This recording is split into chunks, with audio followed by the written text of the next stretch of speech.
Good day, and welcome to AI Podcast at digitVIEW. Whether you're a business leader, technologist, or simply curious about what's next, we explore how artificial intelligence is transforming the way we work, create, and make decisions. Consider the physical reaction that occurs when someone hears a word like capitalism, socialism, or nationalism. Before a single argument is formed, there is a reflex, a furrowed brow, a tightened jaw, or a sudden defensive smile. This is judger. That flinch is a response to the overwhelming complexity of our environment. Every second, we are bombarded by unpredictable data, competing social interests, and environmental threats that the brain struggles to organize. In information theory, this state of total unpredictability is measured as Shannon entropy. Without a way to filter reality, the human mind operates in a state of maximum entropy, where every piece of information is equally likely, and the brain is too overloaded to take action. Ideologies solve this by functioning as anentropic filters. They take the infinite, chaotic possibilities of the universe and collapse them into a predictable narrative.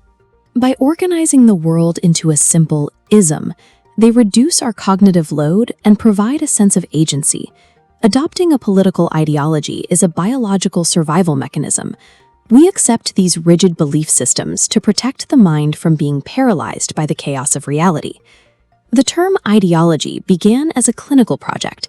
In 1796, Destutt de Tracy proposed it as a neutral science of ideas. He intended for it to be a branch of zoology, a tool to study how human thoughts grow from physical sensations. That clinical neutrality was short-lived. Leaders like Napoleon began using ideologue as a slur for impractical thinkers, and eventually Karl Marx transformed the concept into a tool of political critique. In the Marxian framework, ideology became a system of false consciousness, a set of ideas used by powerful groups to justify their dominance. This shift permanently embedded labels like capitalism or socialism with visceral moral values rather than neutral descriptions. A scientific tool designed to study the mind became the social glue that holds a culture together, but it also became the prison that restricts its evolution. These mental constraints are visible in our physical biology. Our emotional reactions to political labels occur because our orientations are correlated with the structural architecture of the brain. Brain scans show conservatives tend to have more gray matter in the right amygdala. The amygdala detects environmental threats.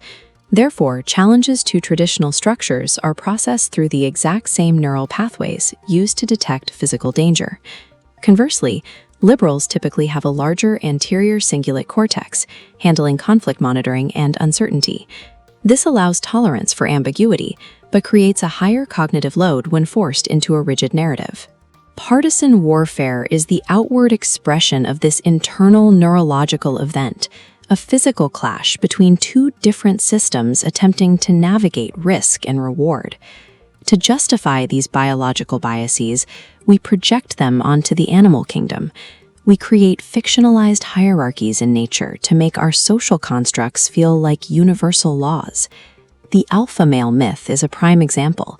It posits that social order is naturally maintained by aggressive individuals who fight for dominance. This was based on flawed studies of wolves in captivity. In the wild, alpha pairs are simply the parents of a family unit, and their leadership is based on cooperation and nurturance rather than combat. We see a similar reality in primates. In 70% of studied populations, power is fluid and shared between the sexes. Strict male dominance is a cultural projection, not an evolutionary mandate. Portraying the universe as inherently competitive allows us to dismiss cooperation as unnatural. In reality, mutual aid is often a more successful strategy for long-term survival than pure competition. When these rigid, simplistic ideologies dictate how a country is run, they eventually lead to measurable stagnation in human development. If abandoning ideology entirely leaves us drowning in the chaos of maximum entropy, we need a new way to operate our minds to escape the trap. Philosophers frame this approach through metamodernism. Metamodernism operates on the principle of oscillation. It is the ability to swing smoothly between deep commitment to a vital ideal, like social justice or economic freedom, while remaining fluid enough to recognize the flaws and contradictions within that ideal. Progress doesn't require abandoning all of our beliefs. It requires changing the mechanics of how tightly we hold on to them. If Shannon entropy represents a flood of uncertainty, intellectual humility acts as a pressure valve. It is the active awareness that our ideological filters are fallible, preventing them from hardening into a total barrier against reality. You practice this by changing how you handle conflicts. Instead of treating every disagreement as a life or death clash of values, you identify the underlying material interests. Values are strictly non-negotiable, but material interests can always be compromised. You also have to actively protect critical, deviant speech within your own inner circle. Allowing a little bit of dissonance to survive is what prevents a culture from fossilizing into an echo chamber. Let's look at how we can actually break these biological habits with a practical toolkit for your daily life. The absolute ultimate remedy to our hyperpolarized exhaustion is practicing something called intellectual humility. Simply put, this means stepping back and accepting that our own thinking can be, and often is, flawed. This isn't just some lofty philosophy. It's a daily, actionable practice of changing how you hold your beliefs, whether you're at the family dinner table or in the boardroom. It's the conscious recognition that you literally don't possess all the possible information in the universe, and therefore, your perspective definitely has blind spots. Research shows that adopting this mindset actively lowers our emotional polarization. Practicing this means you actually stop seeing a coworker's or family member's different viewpoint as an amygdala-triggering threat. You actively stop being so defensively protective of your ego when challenged. Instead, you give your brain the necessary space to objectively process opposing arguments without triggering that exhausting fight or flight response. It's a real game changer. So, here's how you turn this into an actionable daily playbook for your life. First, the next time you're arguing at work or at home, pause and ask yourself, is this really an existential clash of core values, or is it just a disagreement over a negotiable interest? We tend to treat everything like a core value, but interests can actually be negotiated. Second, allow for deviance. Let people voice dissenting opinions without shutting them down. That slight friction is exactly what prevents your relationships and organizations from stagnating. Finally, and I know this is the hardest step, practice wise reasoning by having the courage to offer a genuine, comprehensive apology when new information shows you were wrong. As we wrap up this explainer, I really want to leave you with this powerful thought about dethroning our own egos so we can embrace a more cooperative reality.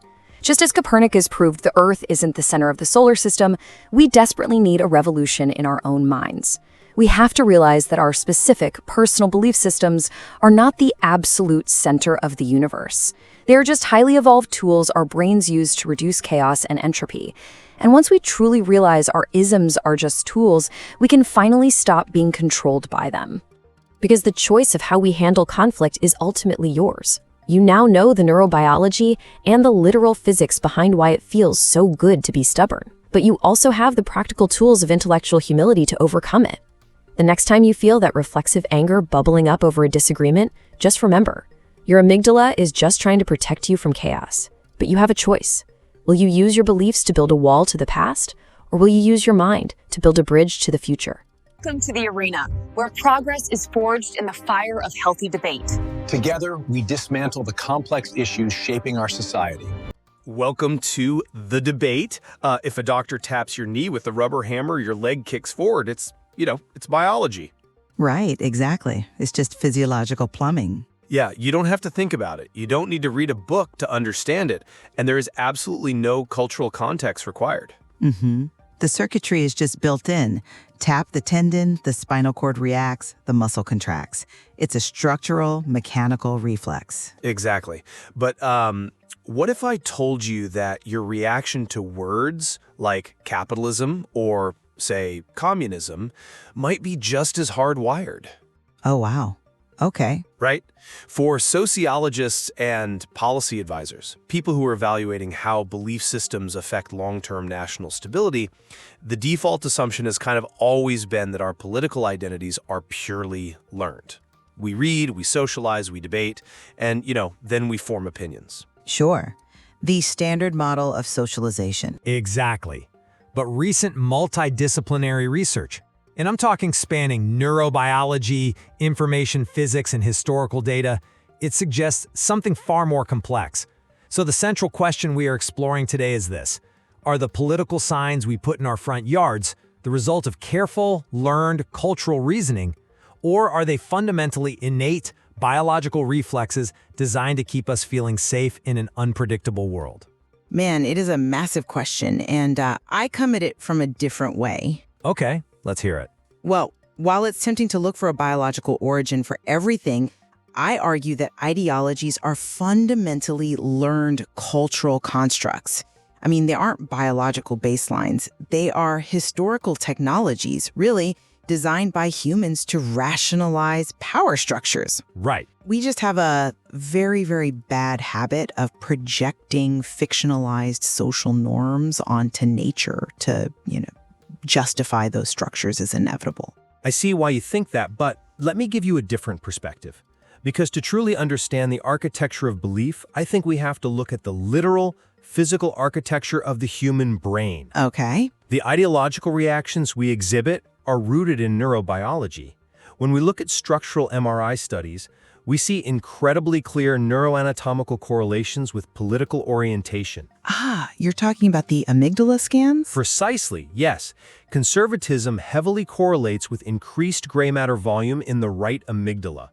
Now, as we know, the amygdala governs fear conditioning and threat detection. It's the alarm system. Basically, your brain's emergency brake and alarm system. Yeah. So, an ideological preference for security, for tradition, for in-group protection. It isn't just a learned cultural preference. It is the brain's structural biological prioritization of navigating social risk. Right. And we also see correlations with the right fusiform gyrus, which links ideological issues to facial recognition, and the left insula, which governs the physiological disgust response to what the brain perceives as moral deviance. Okay, but wait, hold on. If conservatism maps to the brain's threat detection center, what is the neurological counterpart for someone who leans progressive or liberal? I mean, do we see a completely different brain structure? We actually do. It's fascinating. Liberalism correlates with a larger anterior cingulate cortex, or the ACC. The ACC, right. Yeah. The ACC governs conflict monitoring, ambiguity tolerance, and crucially, the ability to alter habitual responses. Think of the ACC like a car's suspension system. Okay, a suspension system. Right. If you're driving down a bumpy, highly unpredictable road, a good suspension system absorbs the shock and lets you keep navigating forward without panicking. The liberal ideological style is neurologically predisposed toward processing complex, conflicting information and embracing deviance from traditional norms. Whereas the conservative style relies on the amygdala to hit the brakes when the road gets too chaotic. Look, I hear the biology argument. I really do. The MRI data is undeniably fascinating, but reducing centuries of human conflict and belief to a brain scan completely ignores how people in power actually use that biology to their advantage. I mean, the term ideology itself has a history that proves it is an evolving cultural tool, not some biological constant. How so? Walk me through that. Well, look at where the word comes from. In 1796, Antoine de Crécy coined the term ideology during the French Enlightenment. Right. And he literally envisioned it as a science of ideas, like a totally neutral branch of zoology, meant to understand how human sensation creates thought. It was optimistic. But it didn't stay that way. No, that optimism didn't last even a decade. Napoleon Bonaparte hijacked the word and turned ideologist into a pejorative. He used it to dismiss and mock any intellectuals who opposed his authoritarian rule. Right, so the definition shifted based on political necessity. Exactly. And then Karl Marx came along and transformed it entirely, identifying ideology as false consciousness. For Marx, it wasn't a biological trait at all. It was a normative tool used specifically by the ruling class to dominate the working class. I see. And finally, you get to Karl Mannheim in the 20th century, who framed it as a sociological category, the systems of belief that animate social action. My overall point here is, Tracing this history proves that the framework of belief is constantly manipulated by those in power. Culture actively projects its constructs onto biology to justify itself. I hear you. But tracing the etymology of a word doesn't negate the physiological mechanism happening underneath it. But it proves that we manufacture the biology to fit the culture. Take the deeply entrenched alpha male ideology. Oh, sure. This is a belief system that insists strict hierarchies, aggressive dominance, and submission are just, natural biological laws of the animal kingdom. That myth was popularized by David Meck's 1970 book on wolves. But here's the catch. Meck observed captive, unrelated wolves forced into artificial proximity. Right, they weren't a natural pack. Exactly. They were essentially prisoners in a cell fighting for survival. And wild wolves behave differently? Completely differently. When scientists later studied wild wolf packs in their natural habitat, they found family units driven by nurturance, cooperation, and teaching. There was no coercive alpha male dominance. Wow. Right? Or look at primates. A comprehensive review of 121 primate species found that in 70% of those populations, power is fluid. There is no definitive biological sex-based leader. Strict hierarchy and gender inequality are cultural constructs. They are effectively social Darwinism, designed to legitimize human inequality. It is not a biological baseline. I don't disagree that humans project their desired social models onto the animal kingdom. That definitely happens. But let me push back on this idea that ideology is merely a Marxist tool of oppression or some historical artifact. Because if that were true, how do you explain the visceral, immediate, physiological response to ideological language? What do you mean by that? Well, when a person hears the word socialism or capitalism, their brain activates instantly, before conscious thought, to determine if that label aligns with their in-group. They exhibit what researchers call a getcher. A getcher? Yes, a getcher. It's a reflexive, micromuscular facial movement. It might be a momentary smile driven by a dopamine reward, or, a clenched jaw and furrowed brow driven by the amygdala's fight-or-flight response. You do not get an immediate involuntary dopamine hit from a purely historical construct. You get it because that label is performing a vital biological function. It is helping the organism navigate existential uncertainty. I'm sorry, but I just don't buy that. And let me tell you why. I acknowledge the physiological response occurs. The gesture, the dopamine, the clenched jaw, all of it. But the triggers for that response are entirely culturally programmed. Yes, the brain has the mechanical capacity for a fight or flight response, but society writes the code that tells the amygdala what it should be afraid of. But why do we need the code in the first place? Think about it. If we zoom out from neurobiology into the physics of information, we have to consider the second law of thermodynamics. Okay, physics now. Bear with me. The universe tends toward disorder. In information theory, there is a concept called Shannon entropy, which measures the unpredictability of a system. Right. High entropy means high chaos. Exactly. Think of Shannon entropy like walking into a massive library where the millions of books have no titles, no genres, and no authors. It is entirely paralyzed by unpredictability. For a human being, a world without ideology is a world of maximum Shannon entropy. Every piece of information, every interaction is equally likely, meaning your brain burns way too many calories trying to figure out what to do next. Okay. Ideology acts as the Dewey Decimal System. It serves an anientropic function, meaning it fights chaos. By collapsing the infinite possibilities of existence into a predictable ism, we radically reduce our cognitive load. We use our biology to impose order on a chaotic universe. Okay, the Dewey Decimal System is a compelling metaphor. I'll give you that. But when we use these rigid ideological labels to reduce your so-called Shannon entropy, it leads directly to destructive tribalism. When an ideology transitions into the intellectual dimension of a culture, it establishes hard constraints on what is acceptable.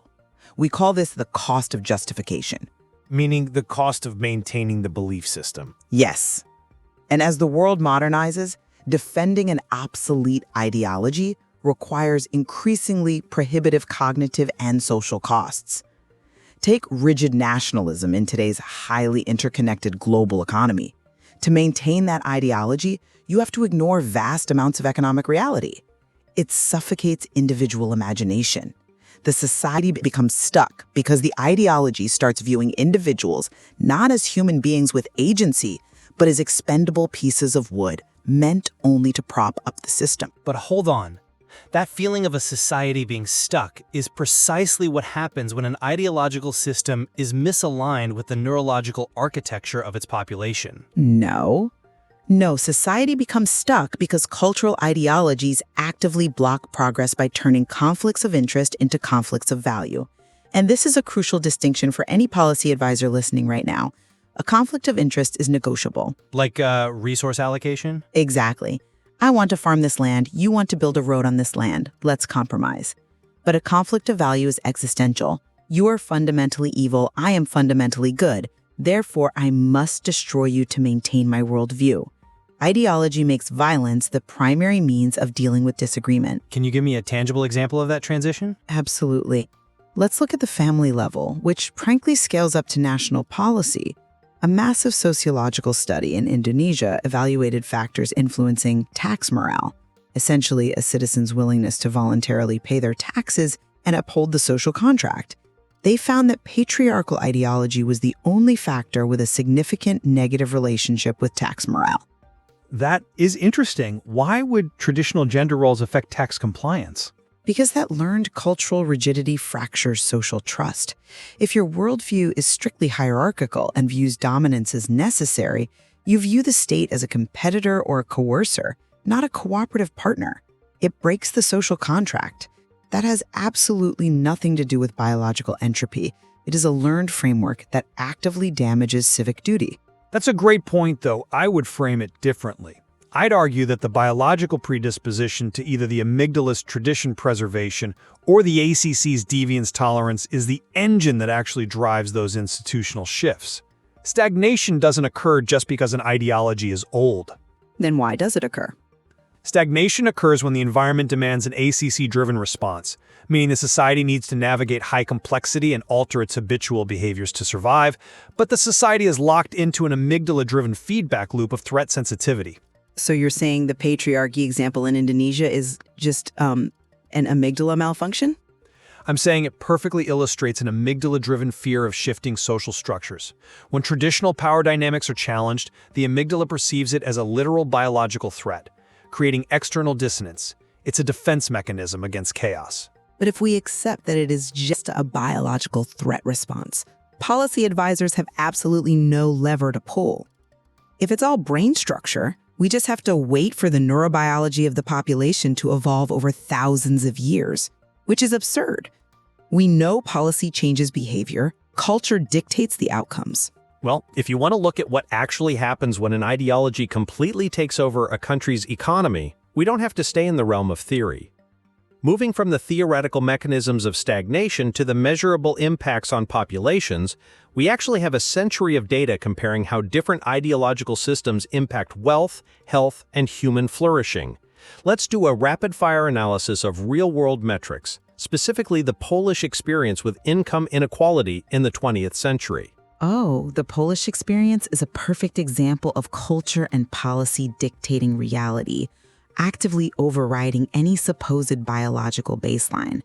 From the end of the 19th century to the present, Poland experienced a drastic U-shaped evolution of inequality. Pre-World War II, under a market-driven capitalist system, inequality was very high due to heavy capital concentration at the top. Right, a very steep hierarchy. Very steep. Then, during the communist period from 1947 to 1989, inequality abruptly fell and stagnated at an artificially low level. The state literally eliminated private capital income through forced wage compression. They effectively outlawed being rich. Right. Then, post-1989, with the fall of the Soviet bloc and the return to capitalism, inequality sharply rose again. Within one single generation, Poland went from highly egalitarian to highly unequal.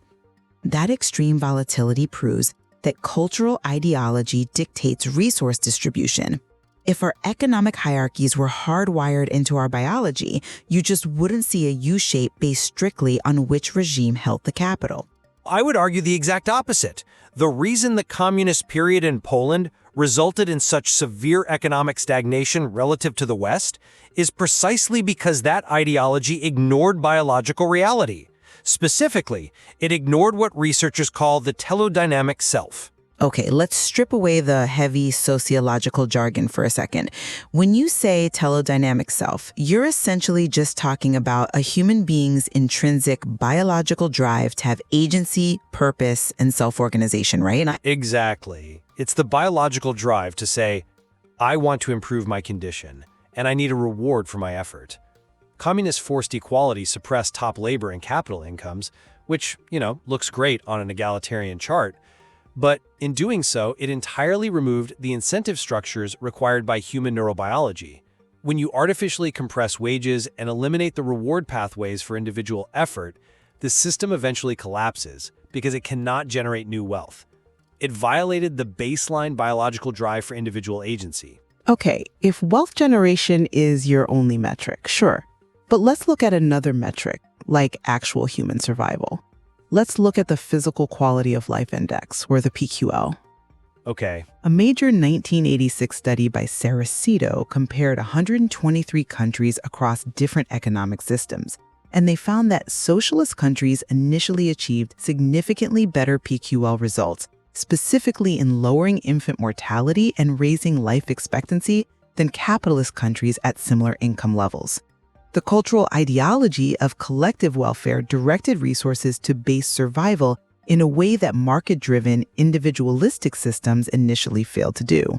I will concede that initially, yes, centralized systems mobilized resources effectively, but you have to track the data past that initial rapid industrialization phase. How did those countries do 20 or 30 years later? As capitalist economies entered their regulated phases and embraced global trade, they drove sustained, massive life expectancy gains.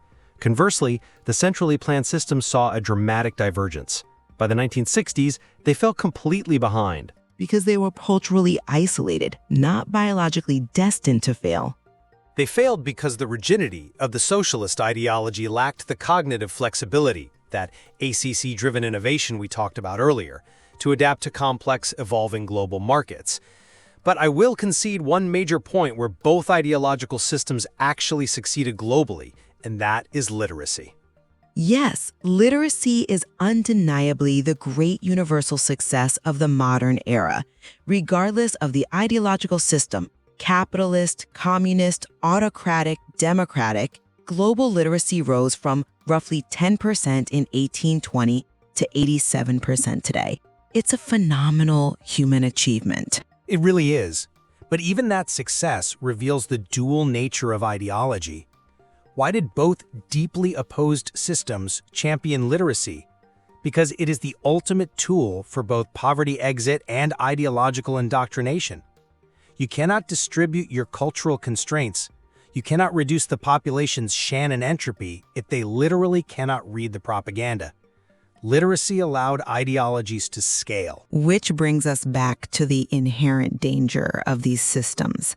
The history of these grand isms shows that presenting cultural constructs as biological inevitabilities leads to what we can only call blood-colored histories. When an ideology becomes mutually exclusive and inherently antagonistic toward any competing thought, it creates societal traps. The tragedy of ideology is that it turns noble ideas into rigid systems that prioritize limiting the rights of minorities or outgroups over actual human flourishing. If we don't actively resist the cultural fossilization of thought, we end up defending the machinery of the system at the expense of the human beings living inside it. So how do we fix it? Because my synthesis for policy advisors is this. You cannot legislate away human neurobiology. Acknowledging the neurobiological roots of our beliefs, our hardwired thermodynamic need to reduce chaos and entropy is crucial for long-term national stability. If a policy framework does not respect the amygdala's need for security, order, and predictable narrative patterns, the population will reject it. We cannot build stable societies by demanding that humans tolerate infinite ambiguity. We need meaning. We need meaning, absolutely. But we do not need blind certainty. And this is where the concept of intellectual humility, or IH, becomes the necessary evolution of ideology. Intellectual humility is the active, conscious awareness of one's own fallibility. It's the ability to say, my ideology might be wrong. The data on intellectual humility is actually fascinating. Individuals with high IH exhibit much lower affective polarization. Simply put, they feel significantly less hatred and negativity toward people who disagree with them. They are more likely to engage in wise reasoning and much less likely to take a rigid, ego-defensive stance. They can actually process opposing arguments objectively. Which is exactly what allows societies to shift from the narrow perspective of ideological warfare toward constructive problem solving. To survive, we have to move toward a meta-modern approach. Think about it this way. Postmodernism denounced all grand narratives as dangerous, which just leaves people adrift in chaos.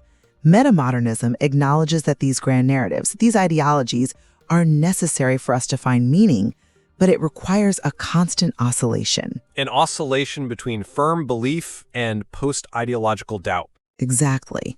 You can commit passionately to an ideal like social justice or economic freedom while maintaining the intellectual humility to recognize the flaws, the small narratives, and the deviance within those ideals. We must protect critical speech and dissonance within a culture so that those costs of justification we discussed earlier don't rise to the point of institutional breakdown. This allows us to differentiate conflicts of interest, which we can happily compromise on, from conflicts of value, which destroy us. It is essentially a Copernican revolution of the mind. For centuries, before Copernicus, we believed the Earth was the center of the universe. In the same way, we have historically viewed our specific ideologies as the center of the moral universe. A metamodern society recognizes that ideologies are not the sun. They are merely tools orbiting the much greater goal of human flourishing. If we embrace that oscillation between belief and humility, we can use our isms as bridges to navigate complexity rather than walls that trap us in the amygdala-driven fears of the past. But getting there requires recognizing that just because an ideology feels natural doesn't mean it is.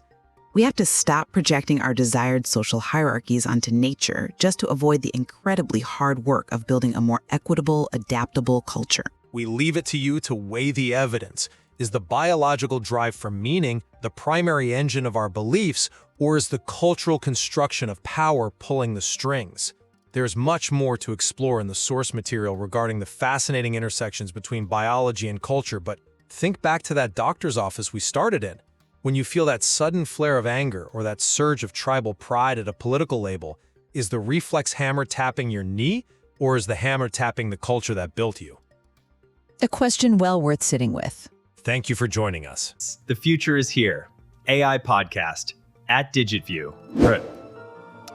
This is DigitView.